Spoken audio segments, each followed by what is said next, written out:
What's going on, guys? Haxa here with something a little different than what I normally do. I am a Skul the Hero Slayer YouTuber who plays this game a lot. I have over 2,700 hours in Skul the Hero Slayer, so that's a lot of experience. And this is a video I've been meaning to make for a while. It is a video laying out my run building theory, my run building tactics in a hopefully short, cohesive video for people to who are learning the game to just find and listen to and hopefully learn a little bit about Skul the Hero Slayer through my perspective and how to build runs properly to get victories in the Dark Mirror. However, I have to say at the start of this video is not a Dark Mirror climbing guide in the sense of 0 through 10. That is because I honestly have only climbed the Dark Mirror twice ever. One time when it was in beta and they let us play test it, and the other time when they officially released the Dark Mirror, which means I actually genuinely don't remember at what level you unlock which aspects of the Dark Mirror. However, that said, if you are struggling through the Dark Mirror, the general advice you will hear in this video will absolutely improve your Dark Mirror climbing abilities, even if you don't have access to some of the tools I will be talking about throughout this video. So this video is going to be from the fundamentals of run building to the seasoned player who still has some things to learn, advice for them, and also my own personal, what I would not, I don't want to call it advanced tips, but I guess they are a little advanced tips to the way I personally have learned how to play this game over all of my time playing it. So even if you're a new player through a relatively seasoned player, you will very likely hear things you maybe have not thought about while playing Skul the Hero Slayer before until this point. So just wanted to explain what this video is going to be like and get people knowing what they're in for. And also the video will be chaptered, so like if you are a more like maybe you're like a Dark Mirror 10 player but you're still struggling through Dark Mirror, you're like an intermediate player, if you don't want to hear the fundamentals, you can skip ahead to like the intermediate tips.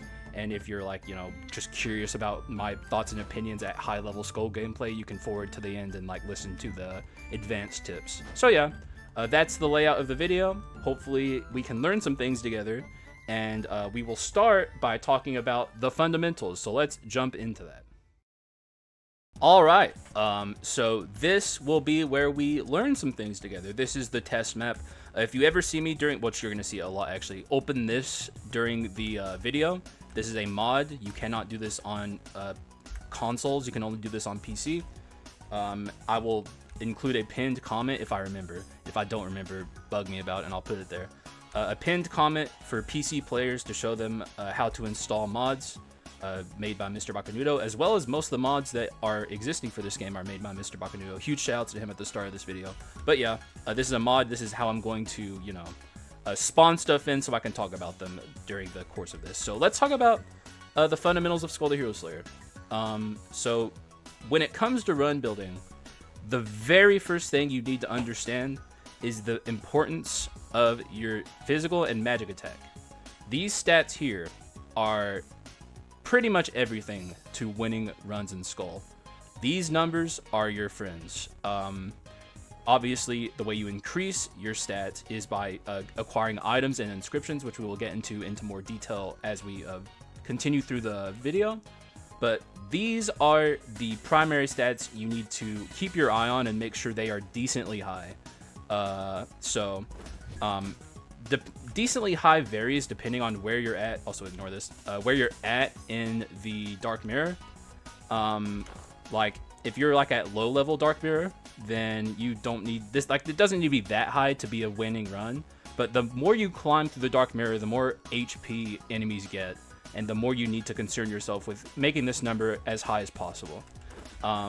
Another stat that is also fairly important in Skul the Hero Slayer. Well, all of these are fairly important. Attack speed's also important, but another stat that I personally think is very valuable and you should also acquaint yourself with is crit rate, because crit rate is a very good way to scale your damage in Skul, and there's numerous ways to use it to your advantage, but crit rate is also very important and powerful. just remember that. So the fundamentals are fairly simple, you know, like I said, just make sure that these two numbers, or whichever one you're focusing on your run, if you're a magic run or your physical run, make sure that number is high, and you are killing enemies relatively easily and quickly. So yeah, that's really truly the grassroots of what you need to know in Skul is these numbers here need to be high. And if they're not, you will absolutely struggle and fail to win your run most of the time.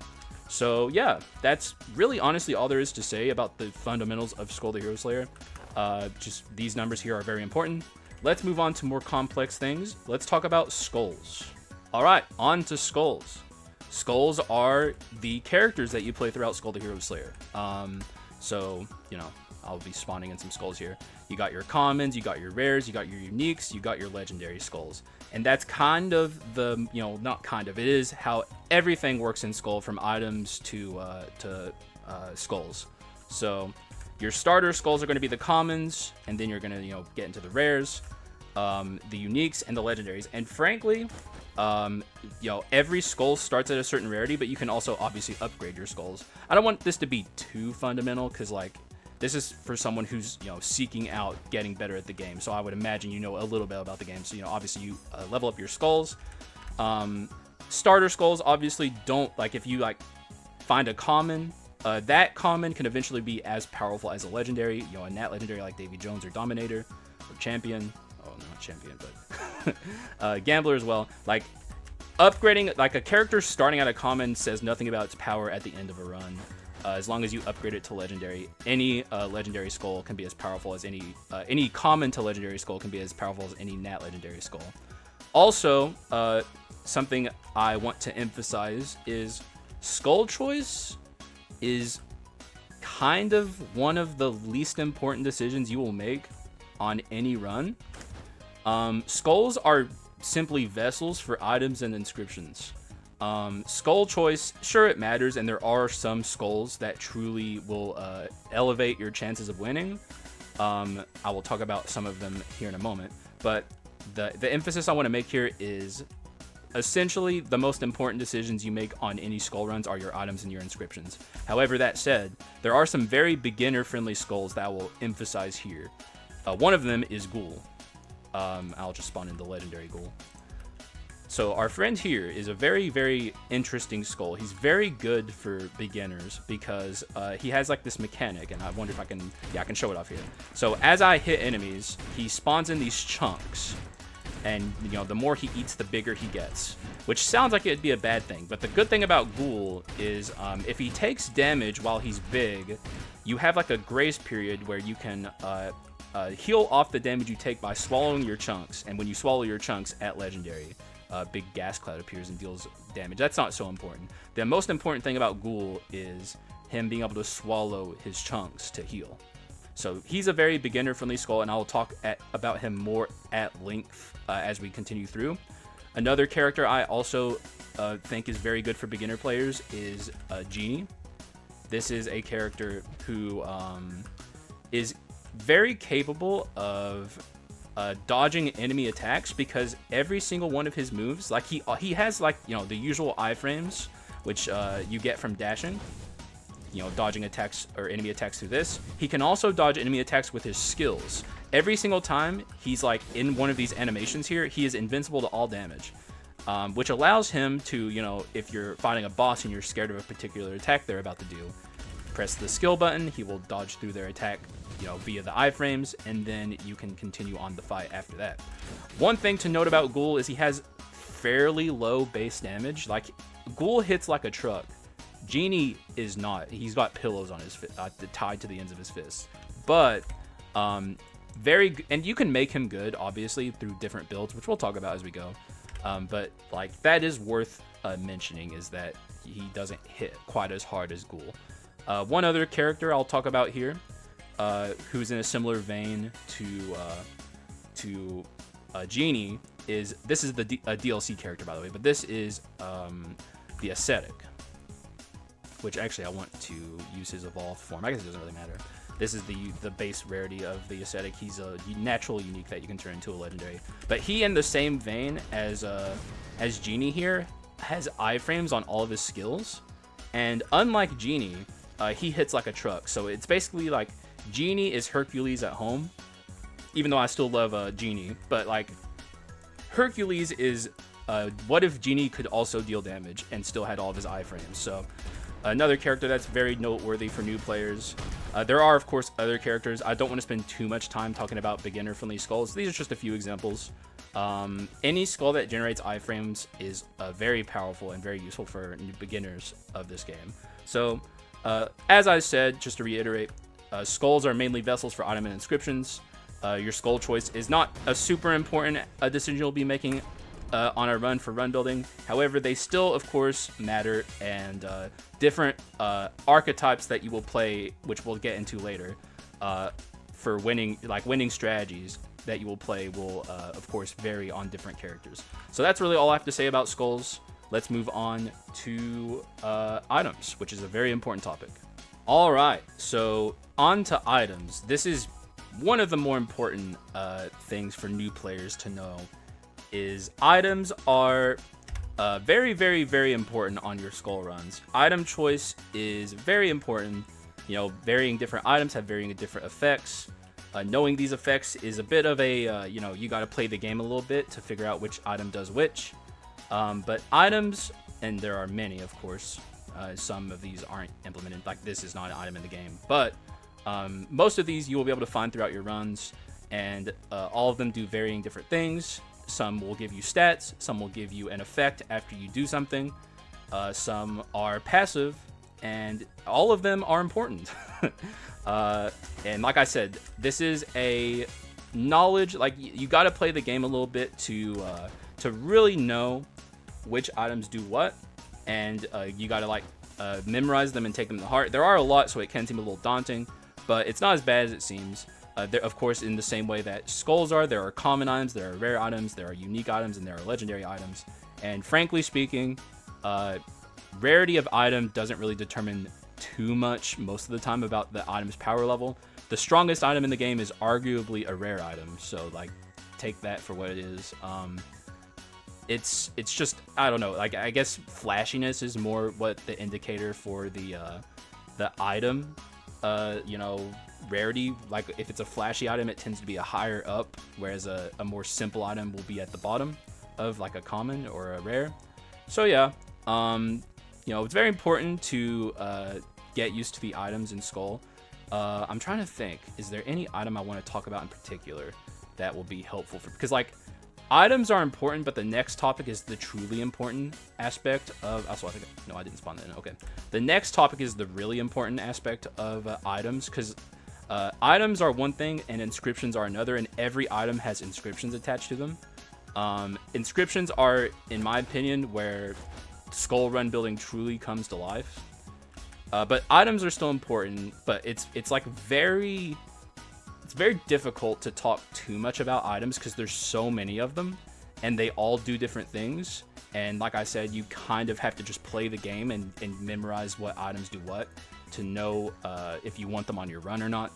But yeah, like I don't have as much to say as I thought I would initially about items. I think, frankly, I should move on to inscriptions, but just keep in mind that in summary, items have different effects on them. They will help your run if you pick them up. Certain items are better on certain runs, obviously, and they have inscriptions on them. Every item has 2 inscriptions. So the true game knowledge of Skull is knowing how to build around your inscriptions, and that's what we're about to talk about. So let's talk about inscription building in Skul the Hero Slayer. Okay, this is the big topic. This is inscriptions. There's a lot to say and a lot of advice I can give in this regard.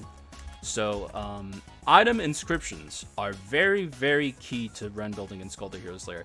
Every item has different inscriptions on them, and when you build your inscriptions up, each inscription has a different benchmark. So, like, you have some inscriptions that when you have one of the inscription, you get an effect that helps your run. If you have 2 of them with some inscriptions, you get an effect that helps you run. Sometimes there's 3 effect inscriptions, where if you have 3 of them, you get an effect that helps your run. And then, of course, there's further benchmarks ahead of those. Some inscriptions cap out at, if you have 3 of that inscription, you get like the giga effect of that inscription that will make you very powerful. Some cap out at 4, some cap out at 6, some cap out at 5. But every inscription does something, and every inscription will help you win runs. So let's talk about some of the key inscriptions in Skul. Just spawn in a couple of these wait, what? I do not know what happened here. Hang on, let me let me reset here. How did that happen? I don't even know. Go back to the test map. All right. Though I could have demonstrated it with those I had there, but I don't know. I'd rather have a clean slate. So one of these inscriptions that we have here, very important for run building, is the Courage inscription. This is one of the key inscriptions in Skul the Hero Slayer that you should absolutely memorize and take to heart. Courage is a damage building inscription that when you have 2 stacks of courage, physical attack is amplified by 20%. And now we have to talk about a very important aspect in Skul the Hero Slayer. There is damage increase and there is damage amplification. If you read Attendance Pauldrons here, you will see increases concentration speed by 40%, but also increases physical attack by 35%. This increases your physical attack by 35%, whereas Courage 2 amplifies it. Increase is additive damage, and amplification is multiplicative damage, increasing. So if you have increased damage, you just get a direct amount of that percent that it says you will get to your damage. So that very simple stuff, 35 extra damage percent.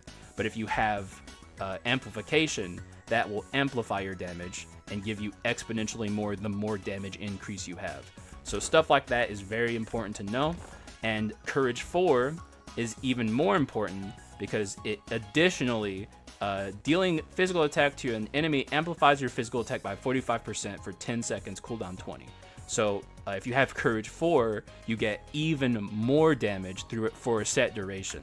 And much like Courage, there is, of course, a magical version of that is also important to know. And here it is, Training Necklace. Training Necklace it's like the counterpart item to Attendance Pauldrons, but it has Wisdom on it, and much the same as Courage, Wisdom is the counterpart to Courage. So like the same thing, amplified by 20 and then amplified by 45 for 10.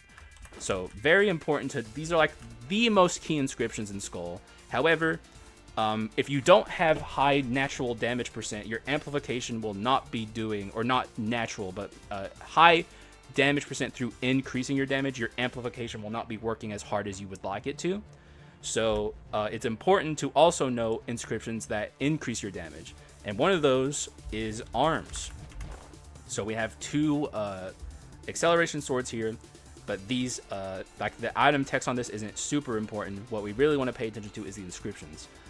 This is a very important inscription called Arms, that if you have 2 of it, it will increase physical damage by 45%.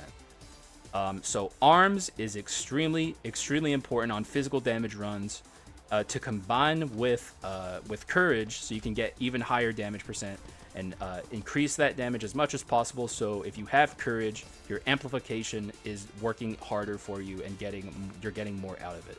So that's important. There's also, of course, a magic equivalent of that. This item has Artifact on it. This is a Duel, and Duel is also an important inscription. Artifact, much the same as Arms, increases magic attack by 45%.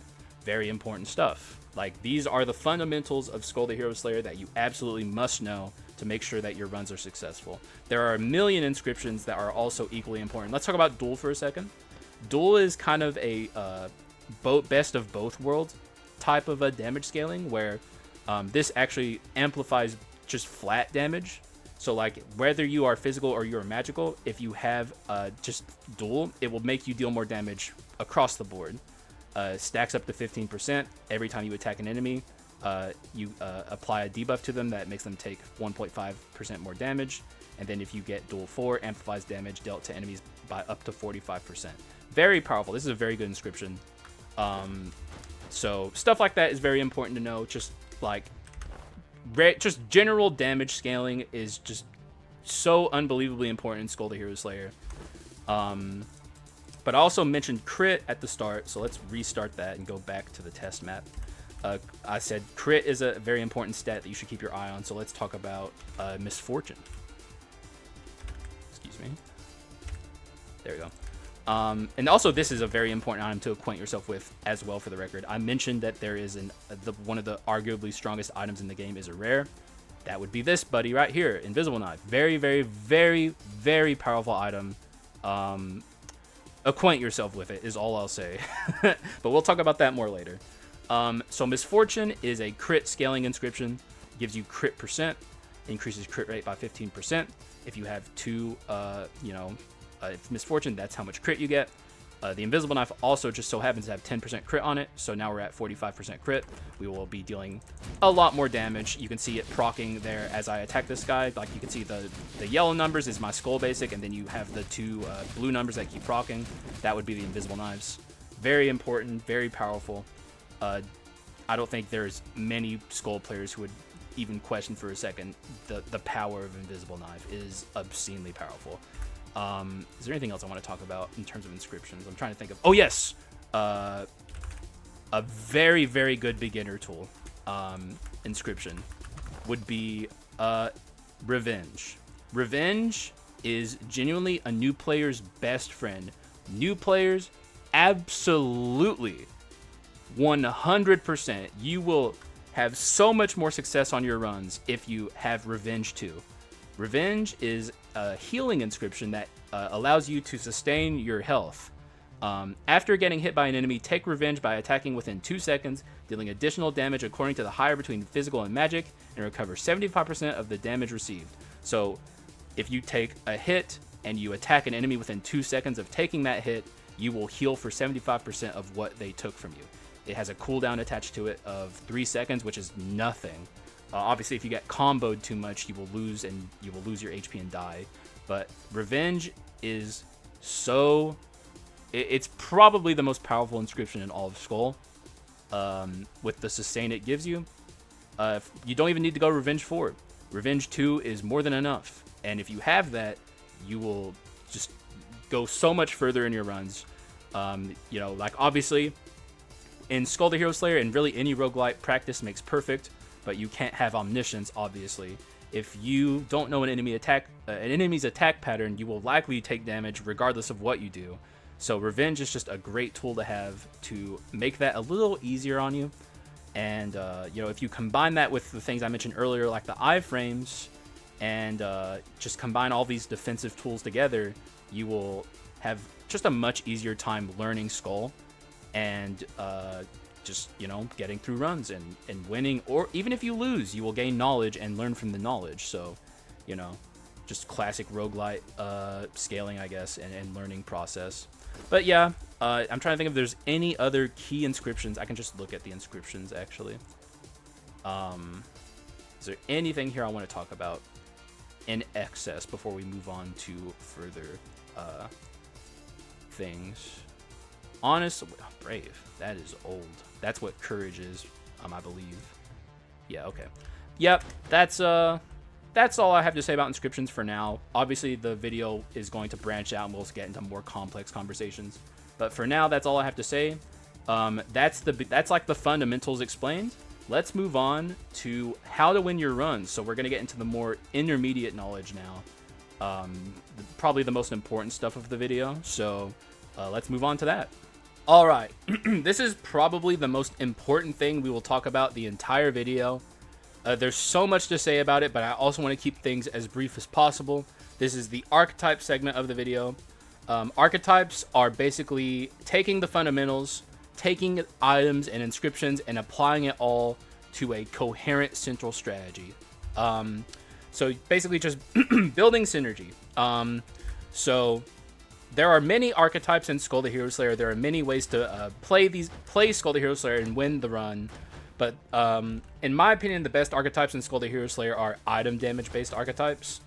So like items that like when you deal X effect, the item will proc and it will deal damage for you.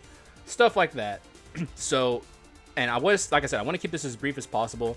The best archetype in the game is, in my opinion, crit items. We talked about an item earlier called Invisible Knife. This is one of the key items in crit items. Whenever you deal a crit, this item procs and deals additional damage. That's kind of the central focus of crit items. Crit items is, there's many crit items. There's Crown of Thorns as well, which is, in my opinion, the strongest item in Skul the Hero Slayer. It also has an evolution form called Bloody Crown of Thorns. That's like, if you have enough Masterpiece, it evolves into this. Obviously, this is more powerful. This is more powerful than this, but both of these are still good. You don't need to evolve this with Masterpiece to make Crown of Thorns powerful. But these are all items that whenever you deal damage with a crit, they proc and deal additional damage on top of that. There's also Gunpowder Sword. This one right here. This is another item that when you deal damage with it, with a crit, it procs and causes additional damage on top of that. The whole name of the game with this archetype is get as much crit percent as possible, balance that with your damage percent, and when you attack enemies, you will cause a bunch of things to happen at once. As you can see here, it's already happening. Hopefully, if you built your run correctly, which it's very easy for the record to build crit item runs, you will kill the enemy or kill your enemies very quickly. So that's like the whole entire idea behind crit items. In my opinion, the strongest and most consistent archetype in Skul. But that's not the only archetype we're going to talk about. So let's talk about ability spam items. This is another item damage based archetype that is in the same vein as crit items. You deal you do something and then your items will activate after you do that. So in this case, it's casting a skill. So whenever you cast a skill as one of your characters, when you have Mage's Necklace, which is one of the ability spam items that I spawned in, it will activate and cause a fireball to appear. And it's very good and very powerful. It's also a rare, which is very easy to get. You can find Mage's Necklace fairly easily, also because it spawns off of the Mage Adventurer. And the goal with ability spam items is to get as many of these as you possibly can. The Chosen Mage's Badge is also an ability spam item, but it's exceedingly rare. You will almost never see this item. I really shouldn't even really be talking about it, but it is cool to show it off. This is like the strongest ability spam item in the game, arguably. There's also Olive Tree Cudgel, which we will not right now have active, but this is also an ability spam item. Also very hard to get because it's a legendary. This is even harder to get for the record because you can only get the Chosen Mage's Badge from the Mage Adventurer if she drops it. And on top of it, it's like the Adventurer legendary items are some of the rarest items in the game, and you will almost never see them. But with this, this is a very complex item that, like, after you do certain things in the game, it activates different aspects of Olive Tree Cudgel. The one that's relevant to ability spam items is this one. After defeating 100 enemies using skills causes earthquakes that deal physical damage. This is a very easy thing to activate, so like you will almost always have this active. In fact, pretty much there will be no run actually where you never don't have this active.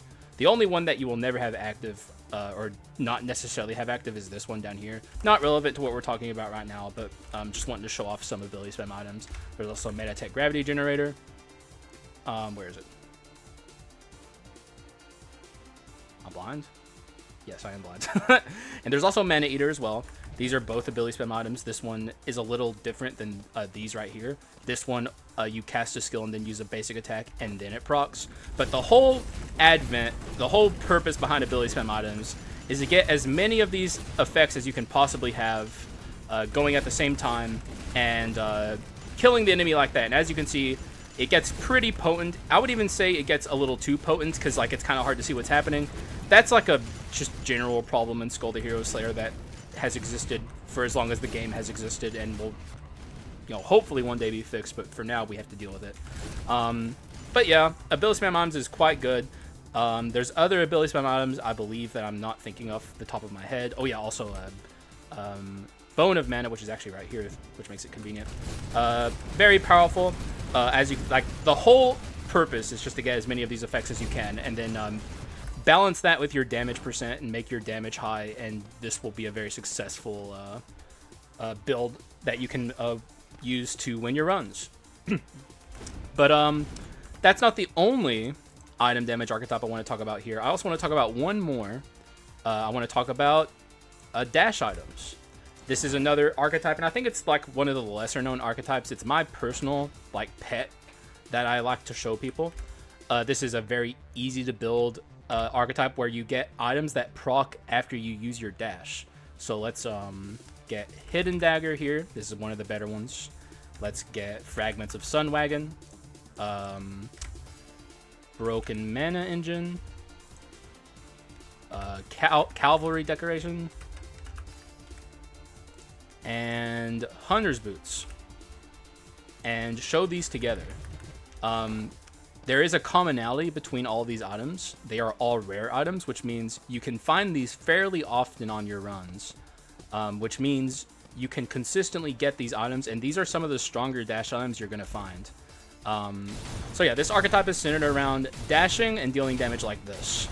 And one cool thing about dash items is whenever you're dashing, you're immune to damage, of course, because that's the whole point in dashing.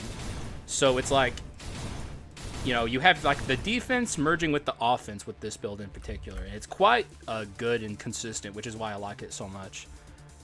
There's also other key dash items like Stigma Leg.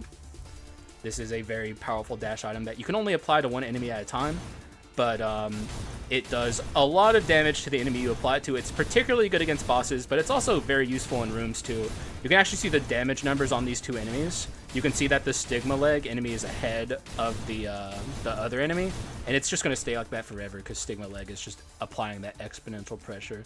There's also Sylphid Wings. Now we're getting into the harder to find items. This is a legendary. It's one of the key items for dash items because what Sylphid Wings does is it lowers your damage, or lowers your dash cooldown speed when you're doing an in-air dash. Doesn't work on the ground, but it does work in the air. And also, it additionally, on top of that, after you dash 10 times in the air, will summon these projectiles you're seeing here that will deal damage to the enemy. So, like, you just combine all of this together, it becomes very potent. There's also a non-chase item here, Evil Sword Kyrian. Oh, it's right there. This is not a dash item, and normally people associate this with basic attacks for the most part, but it's also very potent on dash items. I would even go as far as to say stronger on dash items. Easily a great item to add to any dash item run you're doing. Point being is this whole archetype centers around dealing damage as you dash. And the thing that I especially like about this that I mentioned earlier is some of the most key items of this archetype are in the rare category of item rarity, and that makes them very easy to find. So it's a very consistent archetype to build around. And obviously, with an archetype like this, you want the pikeman, of course. He's very powerful. But one thing I want to briefly show here that is something a lot of people do not know is Gargoyle is actually a very good dasher in this game. He has a very unique dash. When Gargoyle is dashing in the air, off the ground, he can only dash up to 3 times before he can't dash anymore, and then he will fall to the ground. Normally, disastrous, pretty freaking bad, but there's a special aspect to Gargoyle as well that's worth bringing up, and that is that he can dash in different directions. If you hold the directional key, he can dash up, he can dash down, he can dash sideways and upward sideways. One of the important directions he can do is dash down and towards the ground, like this. And this allows Gargoyle to do something silly like this. He can do this as much as you want him to. And this makes him especially potent on the dash item build archetype. I would say he is the patron saint of dash items. He's very useful in this archetype. A lot of people write this character off as being exclusively bad, but I promise you there's a lot this character actually can do if you put him to it. And dash items is something he is particularly good at. Worth mentioning, though, is you have to be careful when you're doing this. I kind of liken it to a less dangerous version of Ryder's bike skill. You would think he would have a lot of iframes as he's doing this because, like, he's dashing, but whenever he touches the ground, he is vulnerable to damage. So it's a little dangerous. You got to know what you're doing with it. Excuse me. If you're going to do dash items, I would just recommend stick to pikeman to begin, because obviously pikeman is, you know, very straightforward. He deals damage with his dash, and that's all he has to do, you know? And it's very potent on pikeman and very easy and straightforward. But gargoyle is also worth considering for this archetype. But I don't want to stick too much on the archetypes. It's already a long segment as it stands. Hopefully you gathered some information from that. There's plenty of other ways to win runs in Skul the Hero Slayer. I just personally favor item damage archetypes because I find them to be very easy to build around and very consistent to win. But there's also like status archetypes, there's raw damage percent archetypes, there's even weirder archetypes like relic runs. There's a lot of ways to win runs in Skul the Hero Slayer. And if I talked about all of them, we would be here all day long. But just to keep it simple and straightforward, there's a few archetypes that I personally really like that I think are very simple to build around. If you take the fundamentals that you've learned so far and combine it with what you're learning here, you will very quickly start to understand run building in Skul the Hero Slayer, which we still have more to talk about for the record. But these are the very key knowledge points that you need to apply when you're doing run building in Skul. So with all of that said, let's move on to the next part of this conversation, this instructional video, talk about dark abilities and how to build around those. All right, so this is the point in the video where this no longer applies to like normal mode players. So if you're still trying to beat normal mode, none of this really applies to you. This is dark mirror only. We're going to talk about dark abilities, which is still a fundamental aspect of run building once you get to the hard mode of Skul the Hero Slayer. Dark abilities are very prominent in especially high level dark mirror gameplay. Your dark abilities play an enormous part in your damage and your like ability to win runs. At low level dark mirror, since the enemies still don't have a tremendous amount of HP, it's not as important. And also you don't have access to as many dark abilities as you do later on. So like some of the stuff I'll talk about here also don't apply to low level dark mirror players, but as I just said, the enemies don't have as much HP, so you don't have to squeeze every drop of value out of your decision making that you have to do at high level dark mirror play. So let's talk about some of the key dark abilities and curses and stuff. Though curses are another thing. We'll talk a little bit about curses later. So Collection Desire is, in my opinion, the best single tool you have access to in terms of dark abilities in Skul the Hero Slayer. Excuse me. So this is a dark ability completely based around inscriptions. Physical and magic attack increased by 25% for every inscription with 2 or more in possession. So like you gain 25 damage percent every time you have a benchmark in two benchmarks in one inscription. So we'll take 2 Finger of Lightning here. Now I have 50 extra damage percent that I normally would not have because I have Artifact 2 and Duel 2. And that stacks on top of the stats that they also give you in turn. So this is extremely, extremely powerful. There is not, like, maybe seldom a 1 in 1,000 runs where I do not have Collection Desire. It is that powerful. It is the be-all, end-all of dark abilities. If you're playing the Dark Mirror, you want this on your run almost always. However, that's not the only dark ability that's good. There's also Weakness Exposure. This is one that you actually have access, if I'm not mistaken, very early in the Dark Mirror's existence, and maybe even at level 0. So this is a dark ability that every time you hit an enemy, it leaves a mark on them, and once you apply 3 marks to the enemy, it will all the marks will disappear, and damage will be inflicted based on the higher attack power between physical and magical. Physical, I should say. But like, what makes this so strong is it's very consistent to apply it, even on a run like this, where like we have no way to increase the speed at which we are doing this. As you can see, I'm applying it fairly often. Like it's proccing all the time. So if you even have a slight amount of attack speed or a strategy that applies a lot of damage over time effects to an enemy, you can proc Weakness Exposure a lot, all the time. So it's basically just a force amplifier that you can have. I would say especially useful at lower Dark Mirror levels. But like back in the day before they released the in-game gauntlet, as I call it, the 1.8 like Dark Skull and Dark or Alexander, I took this I think on every single run. It's that good. I don't do it anymore because things have like my run building has evolved quite a bit since then. But it's still like you could take this on every run and get away with it, and you would not be like worse off for it for sure. Also, there is what's another one? Oh yeah, Last Resistance. This is a so you have your reassembly. This is your extra life. You unlock it through the witch tree. You know, like when you give your dark quartz to the witch and she gives you things. This is a very important aspect of Skul. But Last Resistance is another one of these, basically. Last Resistance reassembly restores 50% of your HP after you die. This only restores 25, but you can actually take as many Last Resistances on any run as you need. It costs 3 core quartz, which actually I should have mentioned that earlier. Core quartz is the currency you use to buy dark abilities. It costs 3 every time you have to buy it, and it can honestly save you in a pinch. I take Last Resistance fairly often, and I don't really ever regret it.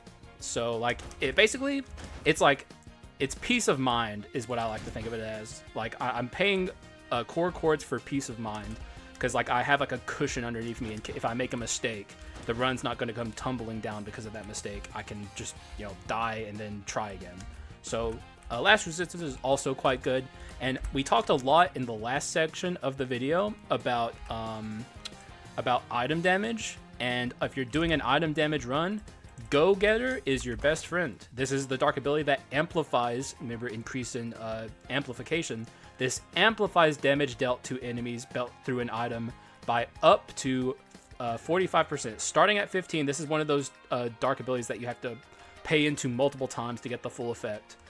The first time you pay into it, it costs 1 core quartz, and you get 15% amplification twice. The second one costs 3, and that's 30. And then the next one costs 5 core quartz, and then you get the full 45. I think most runs I also have Go Getter. Of course, if I'm not doing an item damage run, I don't. But Go Getter is just one of those dark abilities that is just like the bee's knees. I think, unfortunately, you get it pretty late in the Dark Mirror, but as I said earlier, the HP at lower Dark Mirror levels is small enough to where I don't think you necessarily need Go Getter to help you get over the finish line.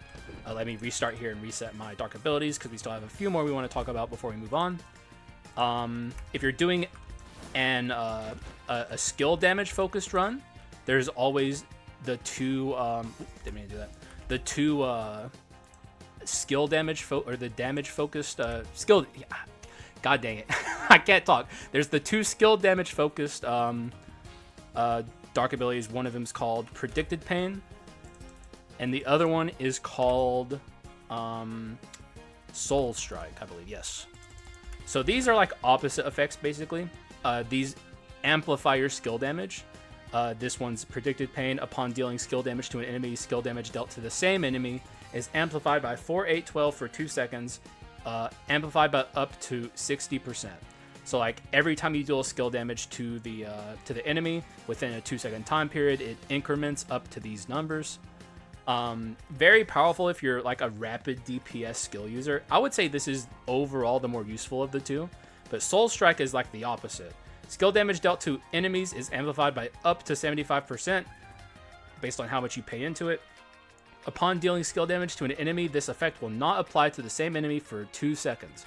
So this is for like slower skill users. I would say like, actually I can't really think of any off the top of my head. This is why I'm more of a Predicted Pain enjoyer, because while this is higher numbers, you can have this consistently. But like, the thing is, I was going to say Warlock, but like, that's not even true, because when Warlock is casting his skills when he's at Legendary, he like has the little AoE stuff that happens. I mean, it's good on like Warrior, I guess.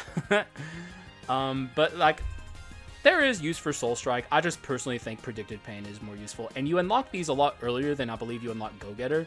So like if you're in the middle of the dark mirror and you're struggling because you feel like you don't have enough damage amplification, you can swap away from like from item damage focused runs and start building like raw damage percent skill focused runs.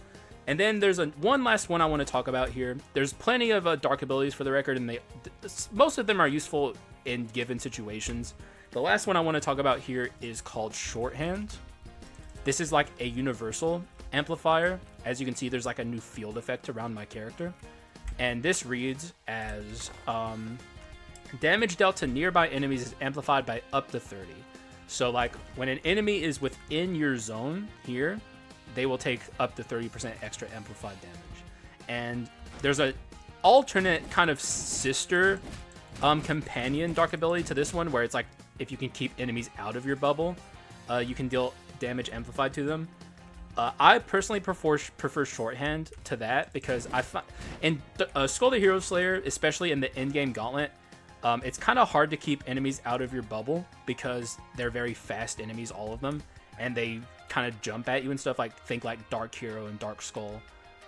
It's a lot harder to keep those out of your bubble, whereas if you're trying to kill the enemy, generally you are chasing them and attacking them, which means you are keeping the enemy in your bubble a lot more easier than you are keeping them out. So I just generally tend to prefer Shorthand, and like this is universal damage amplification. I don't take Shorthand that often, but if I ever have like an extra slot that I don't know what to do with, Shorthand's like a good choice. Now, curses are their own things. Dark abilities, you have access to every single one of them all the time when you're in the dark ability shop, whereas curses, you only get to see 2 curses per dark ability shop. And curses are kind of, generally at least, their give and their take. They will give you something, but they also take something. They have very powerful effects. Curses are hard to build around because you can't decide which curses you're going to see on a run. Sometimes you get lucky and you see a curse that is very applicably powerful to what you're doing. A lot of the time you don't. But basically, when it comes to curses, don't be too gung-ho buying different dark abilities. Always save room, at least for a little bit. Like, usually I wait until like Act 4, like the start of Act 4, leaving Act 3, before I decide like if I'm going to fill up a slot that could be used for a curse with a dark ability. But like it's nice to keep room in your dark ability like slots down here for a potential powerful curse that can change the power levels of your run. Some key curses to look out for: melanophobia is like almost free. It makes dark elites harder to kill, but every time you kill a dark elite, you gain 10% damage damage percent. And you see a lot of dark elites over the course of your run. So this, like, if you get an early melanophobia, this can be like up to like 150, even more than that. It can be like up to like 200 free damage percent. So like, it's quite powerful. Another good one is Glass Body. Glass Body is a curse that like, whenever you take damage, you take like it gives you 35% increased damage taken to yourself, but at the same time, you get 2 seconds of invulnerability whenever you take a hit. So like, those annoying Gatling gunners in Act 2 who like if you are in their line of sight, they will like fire arrows at you and then just kill you almost instantly. That's because you take damage from every single arrow with no iframes in between. Whereas if you have Glass Body, they will hit you with the first arrow, and then you will have those 2 seconds of invulnerability to get out of the way. It's a failsafe for not getting comboed out of the game. Very, I would say, new player-friendly curse that if you're consistently finding yourself dying to stupid shit like that, you can take Glass Body and make it a little easier on yourself.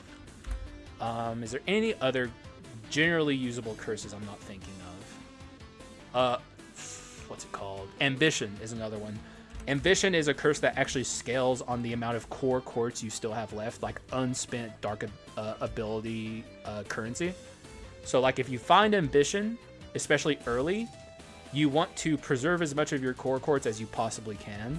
So generally speaking, if you're playing Ambition and you're building something like Go-Getter or like Predicted Pain, you only increment it to the second tier, right? So you spend on the first tier, you get the 4. You spend on the second tier, and you get the 8. But you do not spend to get to the 12 here. So same goes with Go-Getter, same goes with like Soul Strike. If it's a 3-tier dark ability, you stop at the second tier. You generally try and play more curses if you're playing Ambition. So like Ambition's a little scary for new players, I would say, and you need a little game knowledge to know which curses are good and bad, and I don't have enough time to go over all of them. But if you see Ambition, just take note of it. It's quite powerful. And I think we've spent enough time talking about dark abilities. Let's move on to the next section, what I like to call the swapping section, where I talk about the power of swapping between your skulls. So let's move on to that. All right, so this is like, I guess, my personal pet segment of the video. This is where I talk about the power of swapping. A lot of people who play this game, even people with like thousands of hours in this game, to this day, do not swap with their skull characters. In my personal opinion of what makes Skul the Hero Slayer so unique is the game is like pretty like the way it's advertised when you're looking at it in like the Steam store, the PlayStation store, is like a game where you get to play 2 characters at the same time. And there's this mechanic that's in the game that so many people don't do, that I just personally find to be like the most powerful thing you can do in Skul the Hero Slayer, is swapping between your partner characters. So every character, or every skull in Skul the Hero Slayer has a unique swap. I spawned an Archlich and an Alchemist in here just to demonstrate. When you swap into Alchemist, he throws a bunch of flasks in the air. These all have different status effects attached to them, and it's like a nice AoE damage attack you can do that, you know, he doesn't have an animation attached to it. You can just swap into your Alchemist, be moving, and he can still move while he's casting it. Same with Archlich. When you swap into Archlich, he casts the chains that come out of the ground, and they deal a big damage over time effect in one area. Very decent swap. Alchemist swap is particularly good because, like I said, no animation attached to it. You can just keep walking. There's a lot of swaps in the game that are like this, that are free actions that you can take that cost nothing. Like a skill, when you cast like the Neurolepsis Flask, you're stuck in place for a couple seconds, and you have to cast that skill, and you know you can't move. Whereas with both of these guys, you know, normally when they're doing stuff, you slow down or you stop in place or something, you know. But a lot of swaps in Skul the Hero Slayer, you can just do that and, you know, keep going. There's a lot of different swaps in Skul the Hero Slayer that are quite powerful, but in general, the reason I think swapping is so good is because when you swap, if you look down here on my HP bar, if you have your your Witch Tree filled out all the way, you gain 20 shield whenever you swap. So like, if an enemy's trying to attack you, one thing you can do, if you think you can't dodge the attack, is swap and take that damage they're about to deal to you on your swap shield, and you don't actually, in reality, take any damage at all when that happens. There's a lot to say about swapping.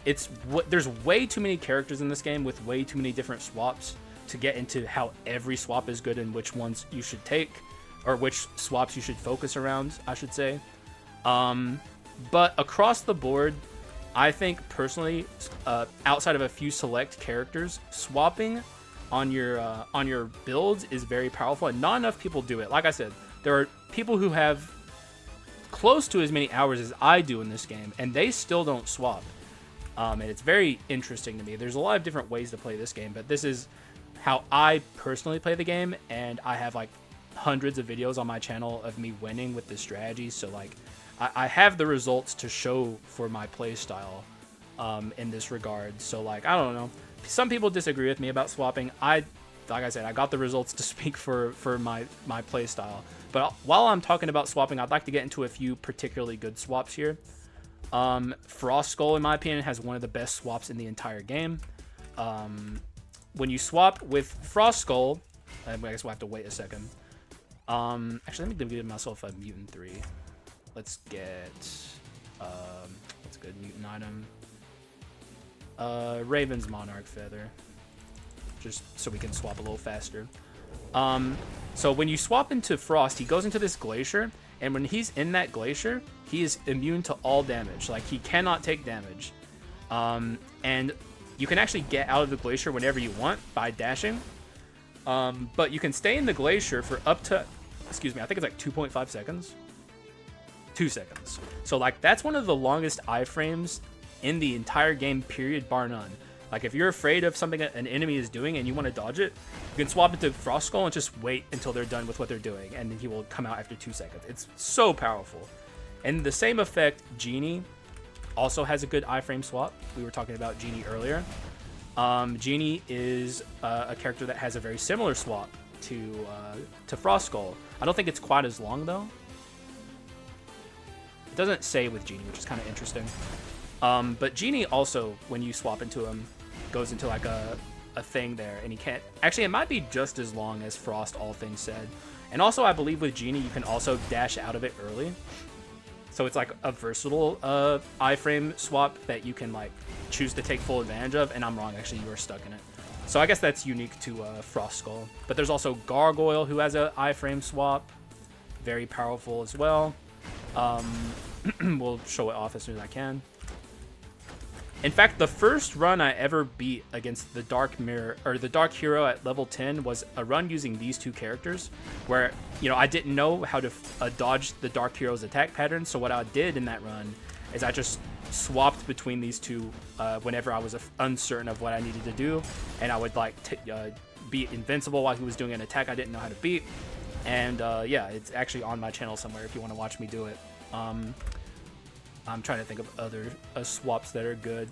In Act 1, Part 1, actually, this bears mentioning. The very first start of the game where you're running through the Forest of Harmony and you have like only like the items you picked at the start of the run. That's actually a fairly hard segment of Skul the Hero Slayer, I find, that people don't talk about enough. And one way to make it easier is to actually take skulls that have sweeping AoE swaps that deal like an AoE attack.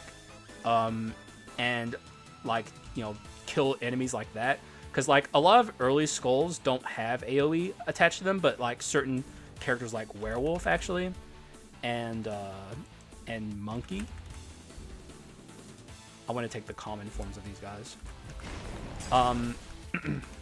Okay, we got it. So like, say like, just imagine there's like a big group of like Carleon soldiers in front of me here, and like, you know, obviously that's not super scary, but it can be a little scary in the early game. If you want to make that a little easier on you, swap to your Werewolf. He will dash forward, obviously without the Raven's Monarch Feathers.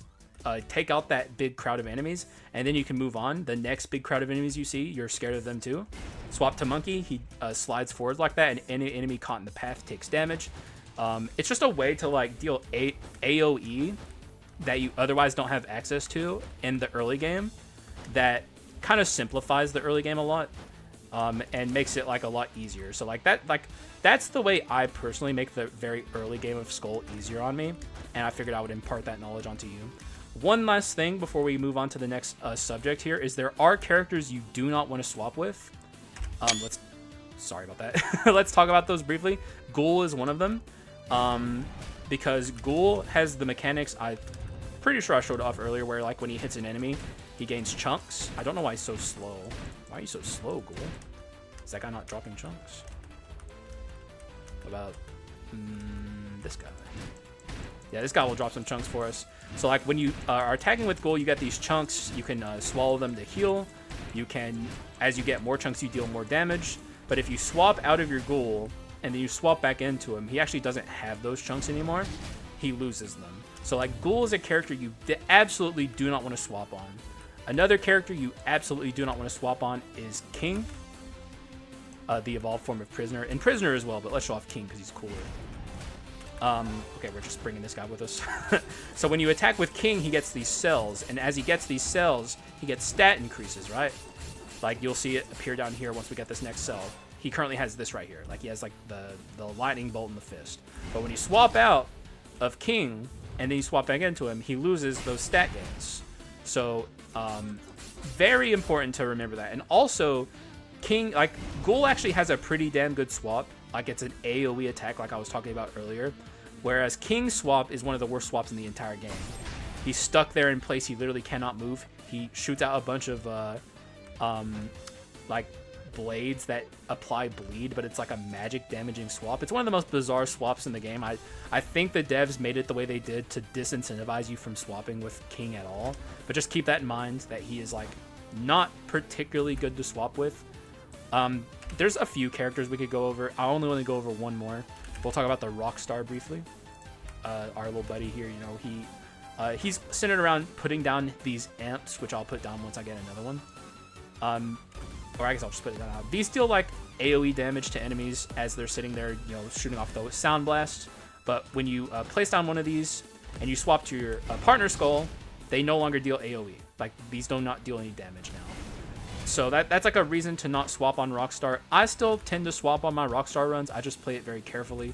But whenever you're playing Rockstar and you place down an amp, do not swap until the duration of the amp is over with, because you will lose value. And like I said, there's other characters you don't want to swap on, like Clown has a really bad swap. But we'd be here all day if we kept talking about this. I just wanted to go over the reasons why swapping is good and why you should consider, you know, putting it into your Skull repertoire.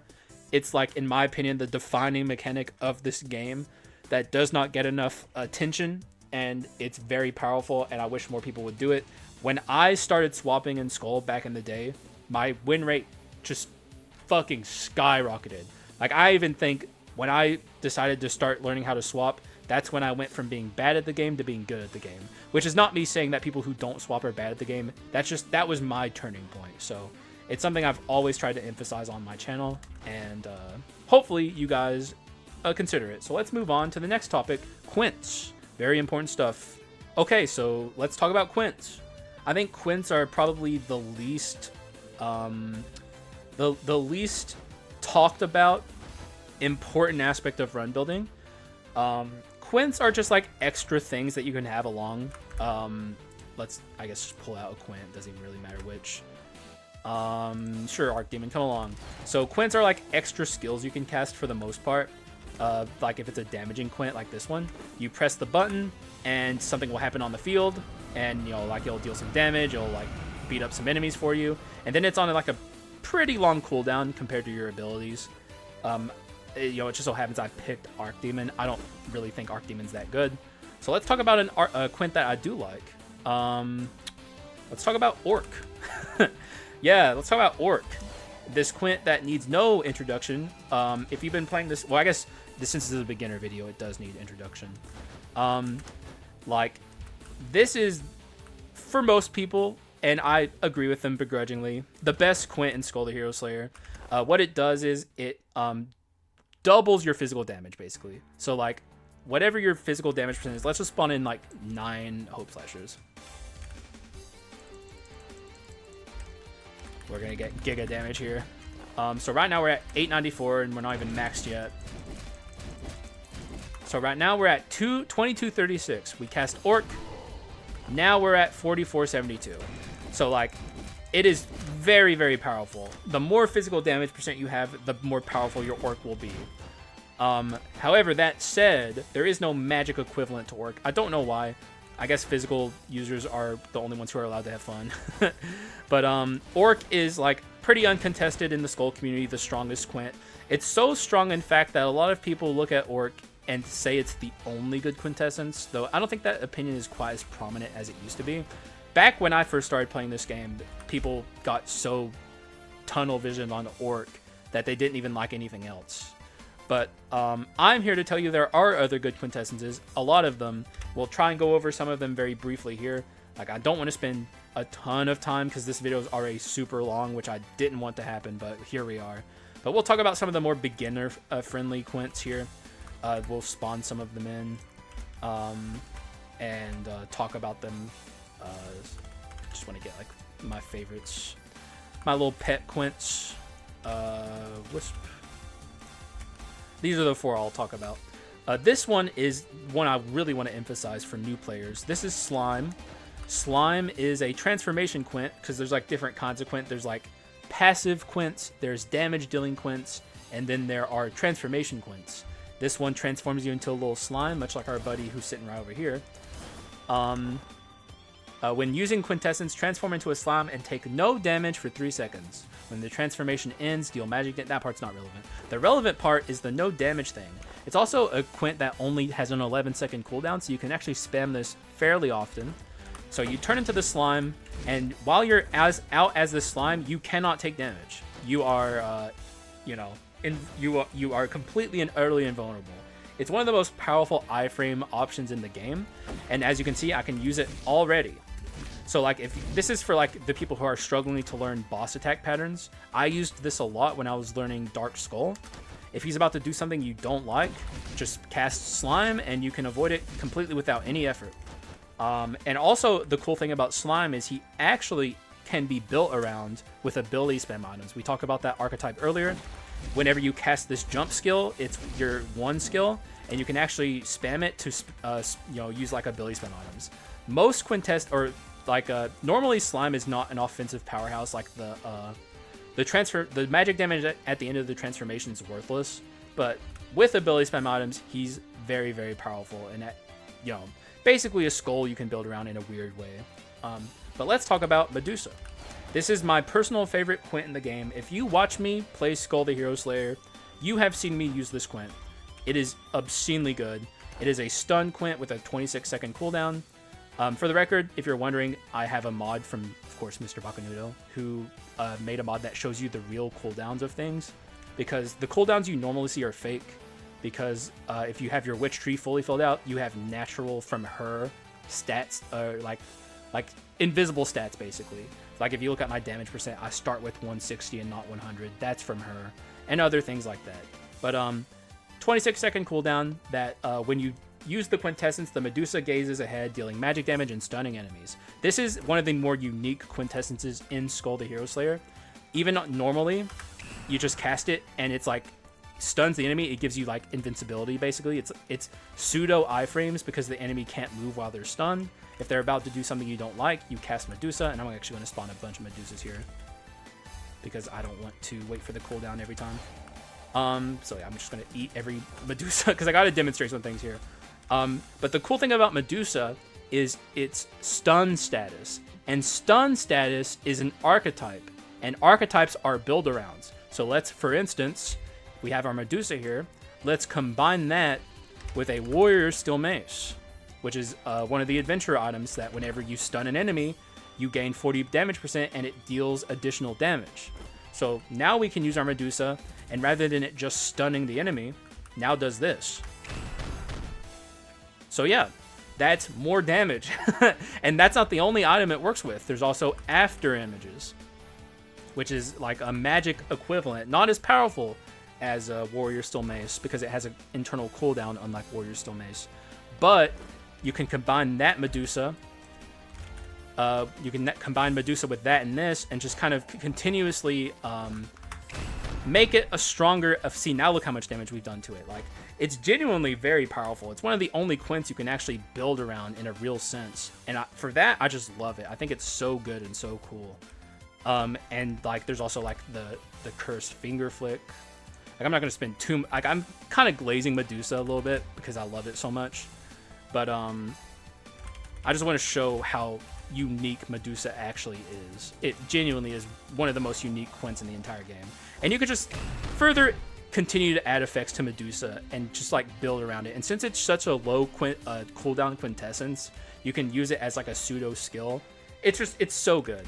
Like, I know I've spent a lot of time glazing Medusa, but she deserves it. It's that good. But let's move on to another one of the fan favorite defensive Quints. This is Succubus. I used to think Succubus was one of the best defensive Quints in the game until I realized how good Medusa was, but that does not take away from how good Succubus is. It's like in the same vein as Medusa. You cast it, she comes out and she deals damage to the enemy, and when they're stuck with these hearts around them, they cannot deal damage to you, so it's like iframes against the enemy. Very powerful. A lot simpler than Medusa, because like they're the same thing in a lot of ways, but Medusa can be built around and Succubus cannot. That's why I personally prefer Medusa, but if you can't find Medusa and you only see Succubus, well, then you can't really go wrong with either of them. And finally, we'll talk about Wisp. This is one of the utility Quintessences in Skul. We're going to need another character to demonstrate this for us. Let's bring out Ryder. So this is a Quintessence that when you cast it, it immediately resets the cooldown of your skills. So let's say we cast our skills on Ryder, we ride our bike, we're having a good time. Now we have to wait for that to finish, and it's a very long cooldown on a skill. However, if we cast Wisp, instant reset, and we can do it again. And this is one of the other Quints that people point to and really like, for fair reason. You know, it's very powerful. Allows you to skill spam a lot easier on certain characters. So, Like, Ryder having an enormous cooldown on his bike skill is not quite as cumbersome as it is normally because of this. Like, I could continue talking about Quintessences. These are some of my favorite Quintessences that I just wanted to show off because I like them a lot. There's plenty of other good Quints that are worth talking about, but like, we'd be here all day. I don't want this to be like a 3-hour video, but hopefully now you kind of think of Quints a little more dynamically than you did before, because they absolutely deserve to be thought of dynamically. And you know, it's just one of those things that I absolutely want to encourage the Skul community to look at more than they do, and new players who find me through this video and want to learn more about run building, hopefully take away this information and apply it to their further future Skul runs. So that's all I have to say about that. Let's move on to what I am going to call the advanced section of this video, advanced tips that are like tips that I personally think, if you're new, maybe don't immediately try and do this because you kind of need some game knowledge. But if you're like an intermediate player looking to move to the next level of run building, watch this next section and hopefully you take away some information and can further improve your run building. So with that said, let's move on to the advanced tips. Okay, so we've done all the fundamentals and like the basics, the bare necessities. You now know how to build Skul runs. Now I will teach you how to further evolve your run building to maximize your efficiency and try and increase your win rate to be as high as possible. Something that I talk about a lot in my videos, if you're familiar with my content, you will know this term very well. I talk about mixed damage runs a lot, where you don't just build up one damage percent. Like, you know, I talked at the start of the video about these two numbers being very important. If you're doing a physical run, this number is important. A magic run, this number is important. But what if both of them were important at the same time? And that's where I come to you with mixed damage runs. A lot of this video has been about item damage, and this will even further be about item damage. So a lot of people when playing Skul the Hero Slayer fall into a trap. Let's spawn in an Alchemist. So Alchemist is a magic damage character. You see him, everything he does is magic. His basic, his skills, all magic damage. So when you are playing this character, you think, I have to only build magic damage. When I see a physical item in the shop, such as a Manatech gravity generator, that doesn't even register in your head as a valuable item that you can pick up and use, because you are a magic Skul, and magic Skuls need magic damage.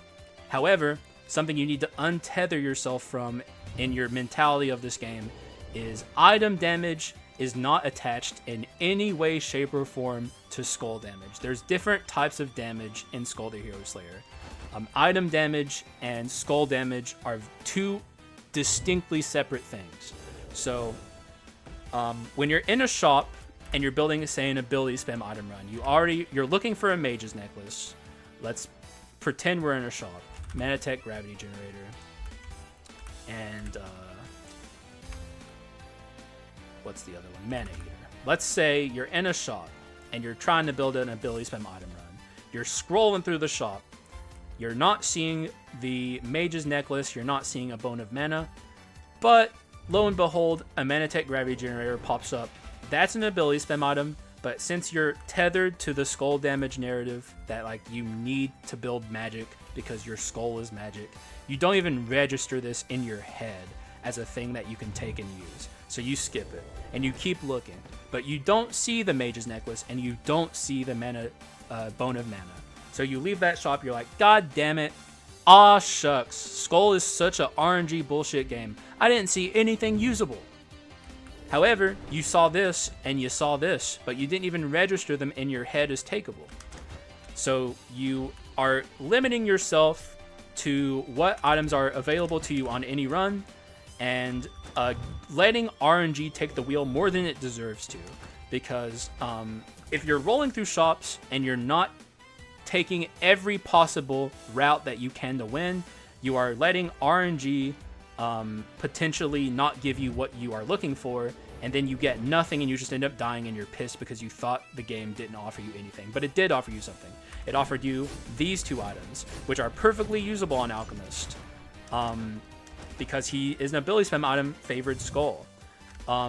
So like, sure, it's easy to say, right? Like, oh, you can take these items, but how do you juggle both damage percents? Because you only have 9 item slots, right? So like, so you're telling me you have to juggle physical and magic together at the same time with only these 9 item slots, with inscription slots limited as well. And it's not as hard as it seems, honestly, because with item damage runs in particular, you don't even need that much damage percent to win. Because especially at late Dark Mirror levels, you have like Go-Getter, right? You have your dark abilities picking up some of the slack for you. Maybe you got lucky and you saw, you know, I don't know, Melanophobia, but you don't even need to get lucky because you have like Collection Desire, right? And if you're building both damage percents up, you're probably going to have Wisdom, you might even have Courage, you might have Artifact and Arms. It kind of naturally splits up your inscriptions more in a way that feels natural, that allows you to build up your damage through your inscriptions as well, a lot easier than you normally could. But there's also items like Fulgent Dawn, which all you need is a Solar Sword and a Lunar Ring to get those. You can also just get like, I don't know, some simple Courage items. Like you can get Warrior's Pauldrons, right? No, Attendant's Pauldrons. You can get Attendant's Pauldrons. You can get Attendant's Pauldrons. You can get Training Necklace. These are pretty damn good damage scaling items. And then something we haven't really talked about yet because we're not in a shop, but the later you get into the Dark Mirror, you get these things called inscription pedestals, where you can lock an inscription to a pedestal without it being attached to an inventory slot. So like, say you have these 2 items, you buy Wisdom and Courage on your pedestals, and suddenly you have Wisdom and Courage very easily. And then all you need is like Arms, and if you get lucky and you find Fulgent Dawn, that's already Arms and Artifact for you. Maybe you get lucky, you find a Pot of Greed. But you don't even necessarily need these things, you know? Like, we're already starting to get our damage up a decent amount, 402, 335. If I was going into Act 3 with these damage percents, I'd be very happy. Because with item damage in particular, you don't need that much. And let's say later on you do get lucky, you find that Mage's Necklace, which doesn't scale your damage, but still. You find the Bone of Mana, which does scale your damage, because it has Wisdom on it. Now we're starting to look pretty good. Like, the run's starting to come together already in this hypothetical. But, like, obviously, actual Skul the Hero Slayer run building is a little more complicated than this, of course. But, like, I'm just trying to demonstrate a point. That, like, getting both of your damage percents up is not that hard. It's a lot easier than I think people would think it would be. By the time you get to the end of your run, if you have, I'm talking Dark Mirror 10 levels, by the way. Like, if you're at DM 10 and you have at least like 700 damage percent in one or both of these categories, you're Gucci. Like, that's winnable. Like, that's very winnable. It's super easy even with item damage focused strategies. Now, in terms of mixed damage, item damage is the main way you will build mixed damage runs if you do decide to do so. If you're doing raw damage percent runs, it's a little bit harder to do mixed damage, and there's a lot less incentive. Recently, I did a run where I brought like a Predator and a Dark Paladin to the end of a run, and it wasn't an item damage focused run. It was just like raw damage percent. You can get there with things like Duel 4, which scales both of your damage percents up. You can get there with things like Execute, which is just like a very powerful inscription that just like deals a flat damage amp, much in the same way that Duel does. But mainly speaking, for like for mixed damage runs, you generally just want to have item damage archetypes with that. But like, this video was heavily centered around item damage archetypes. So like a lot of this video hopefully will just leave with people having the knowledge that item damage archetypes are very powerful and they're very versatile as well. But mixed damage is like a meta, personally, that I like. You know, I'm not trying to toot my own horn too much here, but like, I'm the first person who really started noticing that you can do this publicly, and talking about it publicly. And I would say it's probably one of the more controversial aspects of my channel. A lot of people in the Skul community don't agree with me, but I stand by it. I think it like the main thing I emphasize about it is the RNG remover aspect of it. Like, if you open your mind to the possibilities of mixed damage and like not skipping over items that otherwise are very useful in the archetype you're building, but you don't even take note of them because it's like a physical damage item when you're playing a magic damage Skul, like, it just removes RNG aspects from the run. Like, you don't low roll and miss the Mage's Necklace, you don't low roll and miss the Bone of Mana because you high rolled and you got a Mana Tech Gravity Generator and you got a Mana Eater. Same thing applies to like crit items and dash items. These archetypes I talked about today are all very mixed damage friendly. I would recommend if you have the fundamentals down and you understand the game decently well, consider at least trying to figure out how to build mixed damage. It's not that hard. I'm making it out to be harder than it is by the language I'm using here, but I just want to emphasize, if you're still learning the game, it's probably not the best idea to just immediately jump into like a more advanced thing. Just try and get down the fundamentals, and then once you feel comfortable with your Skul knowledge, then start trying to implement strategies like this. But at the same time, I just want to talk about how much this changed the game for me personally. My win rate skyrocketed once again after I figured out how to build mixed damage runs. So that's all I'll say on mixed damage. Let's move on to another thing that I've talked about for a very long time. Building 2 skulls to legendary instead of just the 1. So we'll get onto that now. All right, let's talk about building 2 skulls to legendary and the benefits of it versus... There are downsides to it these days, but we'll get to that. So, you know, obviously when you go through a run, you have the opportunity to build your skulls to legendary. You know, sometimes you start with a common and you build that up to a legendary. Sometimes you start with a unique and you build that up to legendary. But building your skull to legendary is always, of course, a very sought after aspect of run building in Skul. However, ever since I started my channel, the first thing I ever tried to emphasize to people is how powerful it is to get both of those characters up to legendary. Because legendary skulls are obviously very powerful. Every aspect of a skull becomes stronger at legendary, and including their swaps as well. And like genuinely, like I said earlier, swapping is the most powerful thing you can do in Skul the Hero Slayer. So why not make your swapping even more powerful by building both of your partner skulls to legendary? So the main, I would say, counterpoint to building both of your skulls to legendary these days, or I guess there's 2 main counterpoints, is 1, maybe you're focusing too much on skull shards when you could be, you know, making your shops more powerful by having more money in your pocket when you go to shops. And then the other argument is Arachna shrines, because once you get to a certain point in Dark Mirror, the Arachna, you know, the lady who upgrades your skulls, will have these shrines in her room that when you put bone shards into them, you get stats.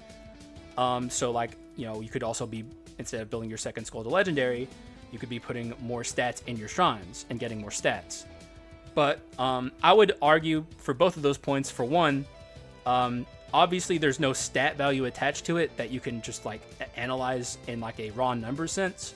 But when you upgrade a skull to legendary, you are getting more stats because the skull becomes stronger. Like, it's hard to quantify the stats, but you are getting stronger. So you have to think of it in that sense. And also, in the same way, like, you know, like, sure, there's no item that you can point to and be like, oh yeah, see, like, it's giving me this much stats and it has those inscriptions and it's very good.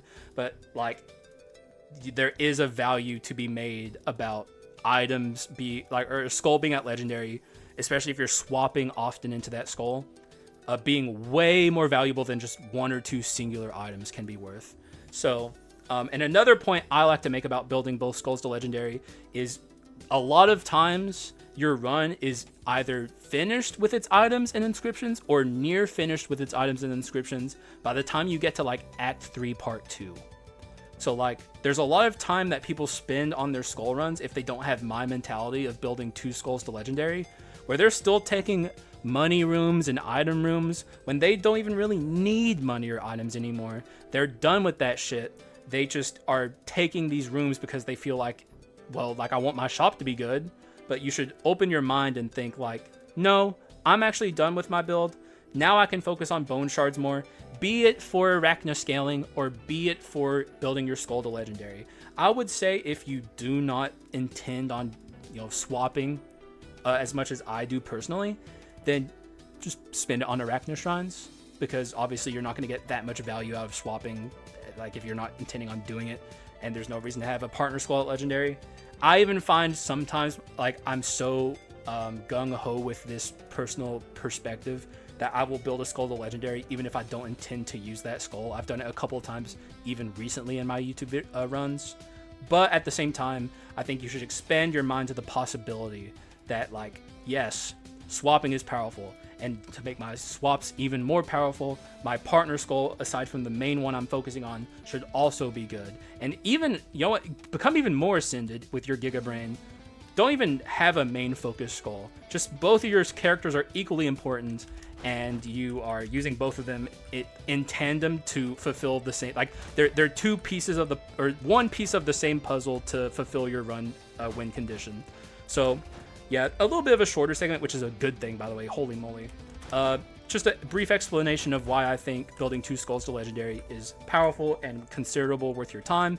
A bit more of an advanced tip for sure, but like at the same time, these tips are like the ways that you truly are able to become legendary in Skul the Hero Slayer, much like your skulls should be.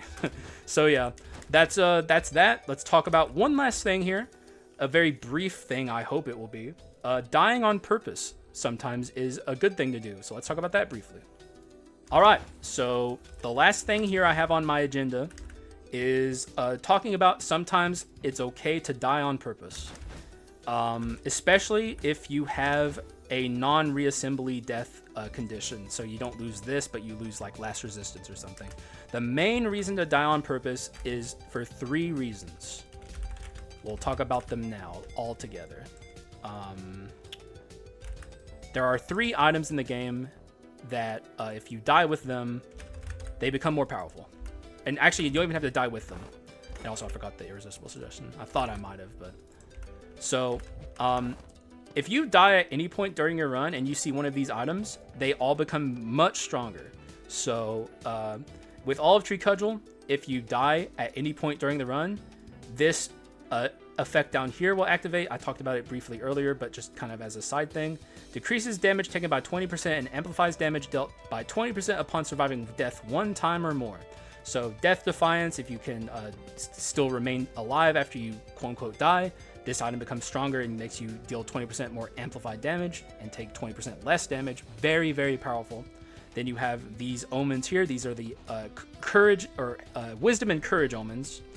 When you die with this, initially it's a 100% power increase in magic attack, but when you die, it doubles. So you get 200 magic attack from this one fucking item, which like up until the latest patch was 90, but then they buffed it to 100 because they're psychotic. And also they buffed it previously before that. Back in the day, you had to lose not any death, but reassembly to make this effect activate, but then they changed it to just any death. So yeah, pretty strong. And the courage is much the same, just the physical side of it. These are the 3 main reasons to die on purpose, and they are all worth it. You will see me often on my runs be like, I have to die on purpose here, and sometimes I forget to explain why. It's so I can find these 3 items potentially and make myself even stronger. And ways you can avoid death are as follows. We talked about it earlier. There is Last Resistance. This is a dark ability. You can take this as many times as you want on any run. So when you die, as long as you still have your reassembly, or if you still have your reassembly, this will take priority over reassembly, and you will lose this instead, and it will count for these items.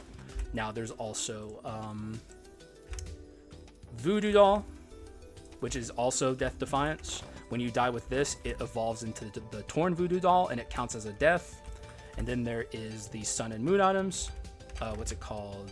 Solar Eclipse and Lunar Eclipse. Simple. So these are the Sun and Moon omens. These also count for that. So like if you die in with the Lunar Ring combined with the what's it called? Where's omens? It is my voice is giving out. I don't know if you can tell. I've been talking way too long.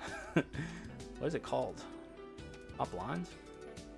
Oh, Shard of Darkness. So if you combine a Lunar Ring or a Solar Sword with a Shard of Darkness, you get one of these items, and these have Death Defiance on them. Upon receiving fatal damage, restore 1 HP to survive death and become invincible for 3 seconds. One more item to talk about is when you combine a Shard of Darkness with itself, which is obscenely rare. You almost never see this item. But this is the Unknown Darkness. It also has the same Death Defiance as these things, but you gain damage percent whenever you do it. So very powerful. these are the main ways to avoid dying on to actually lose your reassembly. Keep that intact, but just dying to have the chance to activate these 3 very powerful items. It's very worth considering to do stuff like this when you're at this level of run building in Skul the Hero Slayer. You know, this is like you're well into DM10, but you're still looking to expand your knowledge horizons. Excuse me. And this is like the kind of stuff you need to be thinking about at that stage of the game. So, yep.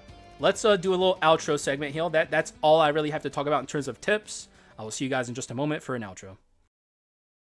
All right. So there you have it. I've been meaning to make this video for so long. I just don't like prepared content. I feel like I flow a lot better when I'm just like playing a run and doing off-the-cuff commentary. But my procrastination went on for far too long. I've been wanting to make this for like, I don't know, like maybe even a year. It's been that long. I'm glad I didn't make it a year ago though, because my advice would have been less refined. And I'm sure my advice will be less refined like in a month or a year from now. Or not a month, but like a year from now. Who knows what the game will look like. My advice will very likely have changed and become more, you know, more tuned. However, this is still generally good advice, no matter what stage of the game is at. From the fundamentals to the advanced tips, this is the stuff that lets me win consistently.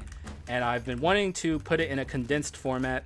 A lot of people who watch me long enough just pick this stuff up after long enough. And also people who just play Skul enough will eventually come around to some of this stuff.